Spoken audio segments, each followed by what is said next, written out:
বিএনপির কিছু কিছু নেতা কর্মী, এটা মিড লেভেলে নিশ্চয়ই, আপারটার কি মনোভাব আমি জানি না, তারা আসলে অনেক দিন থেকে আমার দেশের বিরুদ্ধে বিদ্বেষ পোষণ করে।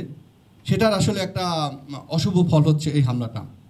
আমি জানি না বিএনপি কেন আমার দেশের বিএনপি বলবো না, বিএনপির একাংশ বা কিছু নেতাকর্মী আমার দেশের উপর বিরাগভাজন।